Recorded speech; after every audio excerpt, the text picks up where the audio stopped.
자, 이번 주까지 해서 엔비디아 빼고 빅테크 실적 시즌이 마무리가 되었습니다. 자, 실제로 보시다시피 테슬라의 매출이 미스를 한 것만 빼면 알파벳, 마이크로소프트, 메타, 아마존, 애플 모두 다 실적과 EPS 모두 다 월가 예상치를 뛰어넘는 실적을 발표했어요. 실적은 선방했으나 기업별로 약간의 온도차는 존재했습니다. 이 디테일별 차이는 있겠습니다만 이번 실적 시즌에 가장 중심을 두어야 될 건 바로 AI의 수익성이었어요. 사실 많은 월가가 걱정을 했던 게 뭐냐면, 야, 너희 AI로 진짜 돈 벌고 있어? 그러니까 이 의구심이 엄청났단 말이에요. 그도 그렇게 각 기업별로 거의 수십조 원씩 지금 AI 인프라에 투자를 하고 있는데, 이걸로 돈을 못 번다면 이렇게 투자를 하는 건 어떻게 보면 위험하다고 판단할 수가 있는 거예요. 자, 거두절미하고 핵심만 말하자면 이 모든 기업이 AI로 돈을 번다라고 주장을 했어요. 일단 클라우드 3사 같은 경우는 확실히 실적에 기여하고 있는 것 같아요. 이거는 이제 의심의 여지가 없어 보이는데, 이 기여하는 정도 차이가 어떻게 보면 조금씩 다르기 때문에 그쪽에서 또 온도차가 발생하고요. 메타 같은 경우도 이제 광고 실적으로 뒷받침이 되고 있습니다. 주가 같은 경우는 지금 사상 최고점을 달성하고 실적 발표 이후 약간 빠지는 모습이긴 한데, 생성 AI로 뭐 막대한 돈을 벌어들인다라고 이제 마크 주커버그는 주장하고 있고, 여기서 가장 아쉬운 건 사실 애플이었어요. 애플 같은 경우는 이제 애플 인텔리전스, 애플형 맞춤 AI가 아이폰 16에 들어가는 게 아직까지는 이제 사람들이 의심을 많이 하고 있거든요. 야, 이거 실제로 써먹을 만한 거냐? 애플이 지금까지 자랑해왔던 사용자 경험에 과연 도움이 되느냐? 자, 아직까지 냉정하게 말해서 애플 인텔리전스가 뭘 보여주고 한 거는 거의 없어요. 아마 이 수익성이 시장에 증명되려면 1년은 더 기다려야 될 것 같습니다. 자, 이번 실적 발표 다시 한번 강조하자면 이 AI의 수익성 여부가 가장 중요했어요. 제가 이거는 이후 분석에서 조금 자세하게 다루도록 하고요. 일단 11월 20일 날 엔비디아 실적 발표가 있기 전에 최근에 하나의 좋은 소식이 있었습니다. 바로 엔비디아의 다우지수 편입. 다우지수 같은 경우는 알다시피 미국의 핵심 산업별 대표 대형주 30개를 모은 지수잖아요. 보시다시피 다우지수를 추정하는 ETF 펀드가 엄청나기 때문에 다우지수에 편입된다는 건 그 자금이 들어온다라는 말이거든요. 그러니까 이제 거대한 규모의 자금이 유입될 거고, 그만큼 주가도 올라줄 거다라는 희망에서 장우 거의 3%가 올랐습니다. 자, 그런데 약간 주의해야 될 점이 뭐냐? 다우지수 같은 경우는 시가총액 기준이 아닌 현재 주가를 기준으로 비중을 정하는 상당히 독특한 방법을 사용하고 있단 말이에요. 제 엔비디아 주가가 한 140 정도니까 여기 3M이랑 쉐브론 사이, 그러니까 한 20등 정도로 들어가게 되는데, 이렇게 됐을 때 이 다우지수 안에 엔비디아의 비중은 한 2%밖에 되지 않습니다. 이게 뭐 어마어마한 자금이 들어올 것이다 라고 기대하기는 살짝 미미한 수치긴 해요. 이미 엔비디아의 시가총액이 거의 4천조가 넘어가는 수준에서 이 돈이 들어오는 게 얼마나 과연 유의미한 상승이 이끌 수 있을까라는 거에 대해서는 약간의 의구심이 있습니다. 그래도 뭐 없는 것보단 나은 이벤트였다고 볼 수가 있겠고요. 뭐 역시나 가장 중요한 거는 11월 20일 날 발표될 엔비디아 실적이 더 중요한 포인트가 될 것 같아요. 요거는 제가 따로 영상을 제작해서 올리도록 하겠습니다. 자, 그러면 지금부터 이제 빅테크 실적 분석을 조금씩 해보도록 할 텐데, 정말 할 말이 많아요. 사실 한 종목당 한 10분, 20분씩 분석을 해보고 싶은데 제가 요새 너무 바빠서 아주 짧은 요약으로 끝내겠습니다. 먼저 마이크로소프트 실적이에요. 거의 뭐 최고의 모범생다운 실적이었는데, 그 다음 분기 가이던스가 살짝 아쉬웠어요. 그런데 그 가이던스가 아쉬운 이유가 사실 수요가 부족해서 아쉬운 게 아니라 공급망 문제 때문에 이게 지연이 되는 것이라고 밝혔습니다. 그러니까 AI 인프라를 더 많이 서비스해주고 싶은데 AI 칩이 조금 부족한 상황이 된 거예요. 어쨌든 그것 때문에 이제 다음 분기 가이던스가 살짝 낮게 잡혔고, 그것 때문에 주가는 좀 떨어졌던 것 같습니다. 어닝콜 내용을 조금 더 세부적으로 분석하자면, 일단 GitHub 코파일럿 같은 경우 고객이 55% 증가했다고 해요. 또 이런 반박 하실 거예요. 야, 우리 기업은 코파일럿 안 쓰는데? 자, 한국 사람들은 좀 많이 체감을 못할 수도 있는데, 확실히 미국 같은 경우는 이 코파일럿 도입이 많이 늘었다고 해요. 이제 디지털 전환이나 이제 클라우드 마이그레이션을 하고 있는 여러 대기업들이나 공공기관들이 이 코파일럿 시스템을 정말 많이 도입하고 있다고 합니다.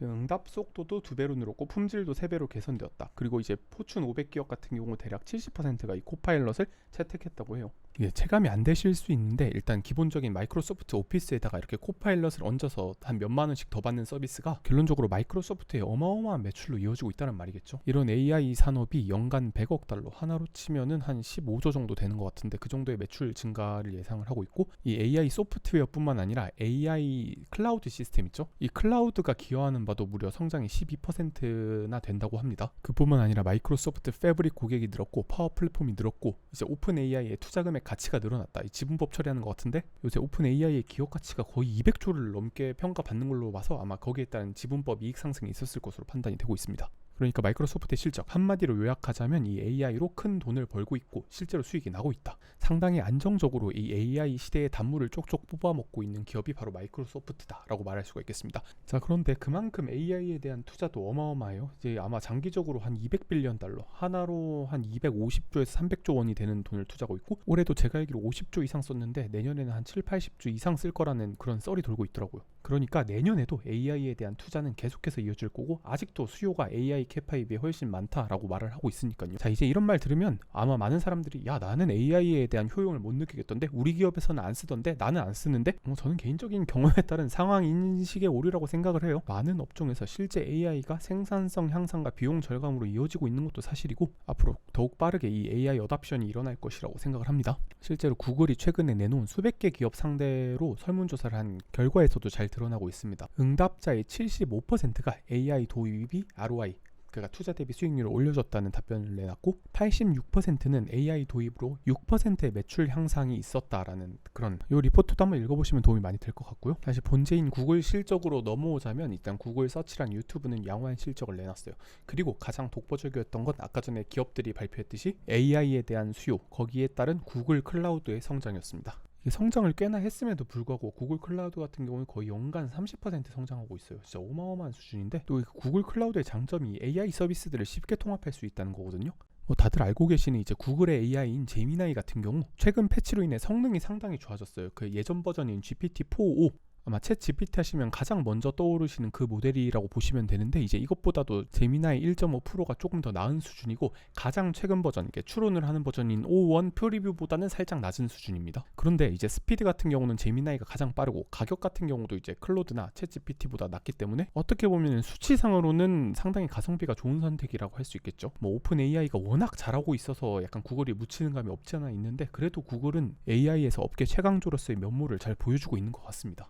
그 다음으로 애플인데, 애플 같은 경우는 제가 딱히 말씀드릴 게 없는 게, 이제 중국 매출이 좀 많이 하락했어요. 거기다가 이제 아이폰, 맥패드 이런 기기 매출 성장률이 거의 꺾였거든요. 그런데 맨 밑에 보시면 이제 앱스토어 같은 수수료, 서비스 매출이 엄청나게 늘고 있는 추세라서 이 서비스가 거의 애플 성장의 대부분을 차지할 정도로 큽니다. 그런데 애플 서비스가 잘 나가는 이유는 이제 전 세계 20억대가 넘는 애플 기기들이 있기 때문이기도 하고요. 어쨌든 가장 중요한 건 이제 애플 인텔리전스를 성공시키느냐 못 시키느냐.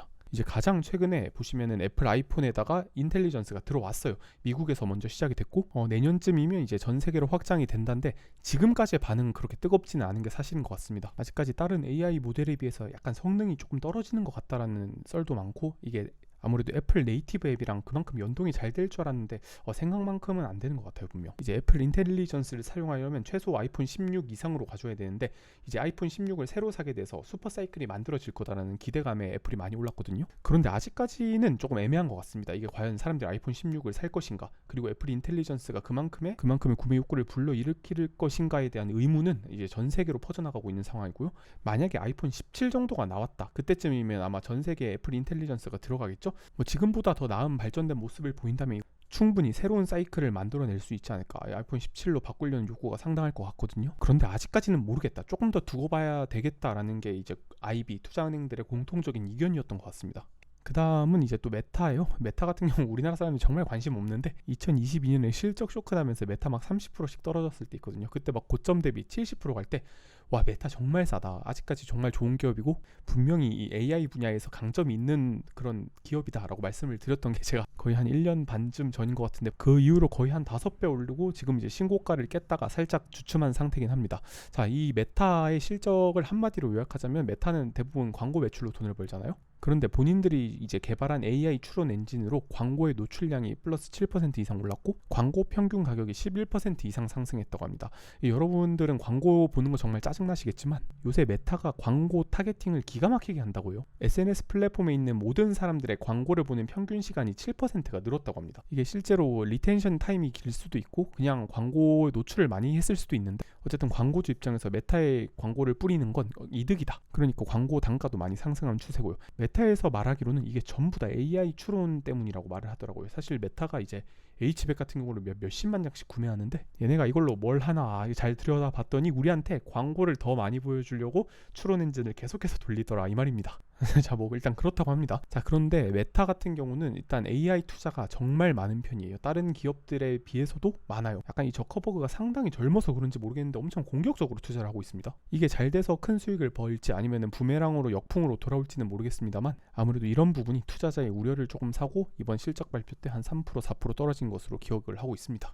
자, 그 다음은 이제 아마존의 실적을 볼 건데 아마존이 이번에 정말 좋은 실적을 보여줬어요. 이게 예전에 클라우드만 좋은 실적을 보여줬다면 이번에는 전 사업부, 전사적인 매출 개선과 이익률 성장이 있었습니다. 그리고 이제 뭐 풀필먼트, 물류 산업에 있어서 좀 큰 변화를 가져오겠다라고 했는데 이게 세부 사항을 말하자면 너무 길기 때문에 핵심만 보자면 이제 물류에 자동화를 하겠다. 그러니까 이 로봇을 엄청나게 많이 투입하겠다는 거예요. 지금도 아마존 물류센터에 로봇이 한 75만 대 정도 있는 것으로 알고 있거든요. 이게 1년에 한 50%씩 늘어나니까 한 2년이면 거의 2배가 넘게 늘어나더라고요. 어쨌든 이런 식으로 공장의 효율성을 극대화하고 인력을 줄여서 비용을 줄이겠다는 게 아마존의 목표인 것 같아요. 지금 이커머스가 사실 마진율이 그렇게 높은 사업이 아니에요. 제가 알기로 한 6% 정도 나오고 있는데 이게 도입이 잘만 된다면 한 10%까지 끌어올릴 수 있다고 합니다. 자, 그리고 사실 이제 아마존 하면 AWS잖아요. 이번에 CEO인 앤디 제스가 이런 말을 했습니다.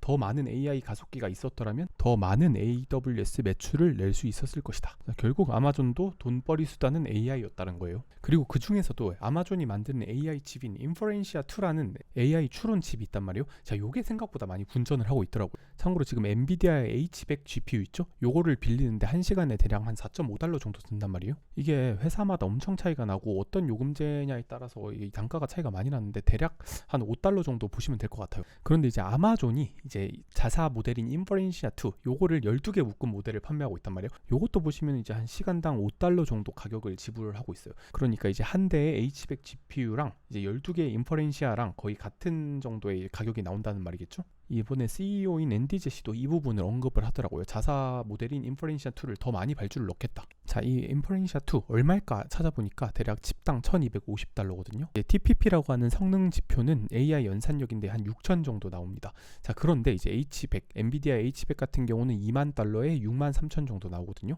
자, 이렇게 되면 뭡니까? 가성비가 AWS 자체 칩이 조금 더 좋다는 거예요. 그러니까 아까 말했듯 인퍼렌시아 12개를 묶은 거를 이제 엔비디아 H100이랑 동일한 가격을 받고 있는 거예요. 그러니까 이제 아마존이 AI 칩도 생각보다 잘하고 있어요.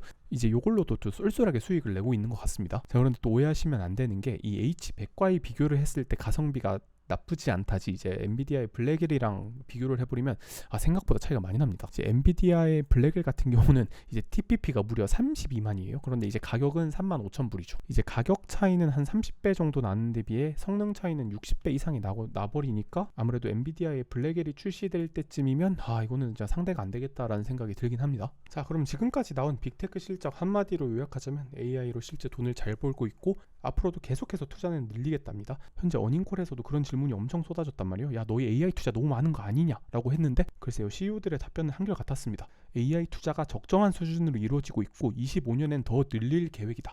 투자자들이 원하는 건 당장의 이익이겠지만 앞으로 AI 투자를 안 하고서 경쟁에서 살아남을 수 없고 일단 AI 투자를 하는데 돈이 된다는 걸 본인들도 잘 알고 있으니까 계속 투자를 할 것 같은데 이런 빅테크들의 싸움을 아주 흐뭇하게 보고 있는 건 또 엔비디아겠죠. 누가 이건 자기들은 돈 번다 이 말이죠. 이게 바로 진정한 승리자가 아닐까 생각이 듭니다. 오늘 제가 이 실적 분석을 더 딥하게 할 수 있지만 요새 개인적인 일이 너무 바빠가지고 이걸 다 못해드린 점 너무 죄송하고요. 시간 나는 대로 이 기업들에 대해서 조금 더 자세한 분석, 조금 더 깊은 인사이트 드릴 수 있도록 노력하는 월텍남이 되겠습니다. 꼭 구독, 좋아요 눌러주시고 아무 데서나 볼 수 없는 보컬 자유 얻어가시길 바랍니다.